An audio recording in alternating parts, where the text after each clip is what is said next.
जय श्री कृष्ण। राधे राधे दर्शकों कल हम 14वें अध्याय की कथा का श्रवण कर चुके हैं, जिसमें हमने राजा दृढ़धनवा के पूर्व जन्म की कथा के बारे में जाना।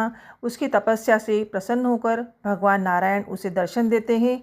अब आगे क्या होता है यह हम 15वें अध्याय में जानेंगे। तो चलते हैं 15वें अध्याय की ओर, लेकिन उससे पहले चैनल को लाइक और सब्सक्राइब जरूर कर दीजिएगा। बोलो श्री कृष्णचंद्र भगवान की जय। वाल्मीकि ऋषि बोले, इस तरह विष्णु जी की स्तुति कर ब्राह्मण सुदेव हरि के आगे बैठ गया। तब भगवान ऐसी स्तुति सुन मेघ के समान गंभीर वाणी बोले, हे वत्स, तुमने बड़ा घोर तप किया है, इसलिए जो इच्छा हो वर मांगो। सुदेव बोला, हे नाथ, जो आप प्रसन्न हैं तो हमें एक श्रेष्ठ पुत्र दीजिए। इस तरह ब्राह्मण के वचन सुन श्री भगवान बोले, हे वत्स, पुत्र का सुख विधाता ने तेरे भाग्य में नहीं लिखा।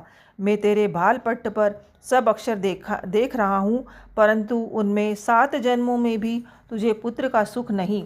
भगवान के ऐसे वज्र प्रहार जैसे निष्ठुर वचन सुनकर जड़ से खड़े हुए वृक्ष की तरह वह ब्राह्मण पृथ्वी पर गिर पड़ा। गौतमी अपने पति को इस तरह पड़े हुए देखकर अत्यंत दुखी हुई और स्वामी को पुत्र के सुख से रहित देख रोने लगी। फिर वह स्त्री धैर्य धारण कर अपने पड़े हुए पति से इस तरह बोली, नाथ, धीरज धारण कीजिए, उठो। जो विधाता ने ललाट पर लिखा है वह सुख अथवा दुख अवश्य भोगना पड़ेगा। इस तरह उसी स्त्री के तीव्र शोक से युक्त वचन सुन उत्पन्न दुख में कांपते हुए गरुड़ विष्णु भगवान से कहने लगे, हे हरे, आप इस शोक सागर में डूबी हुई ब्रह्माणी को देखिए और पड़ते हुए आंसुओं से व्याकुल ब्राह्मणी को देखिए। हे दीन बंधु, आपकी भक्तों के दुखों को न सहने वाली दया कहाँ गई।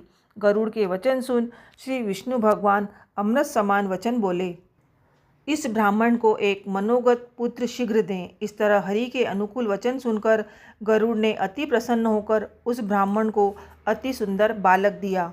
तो यह था 15वां अध्याय। आगे हम 16वें अध्याय की कथा का श्रवण करेंगे। जय श्री कृष्ण। राधे राधे।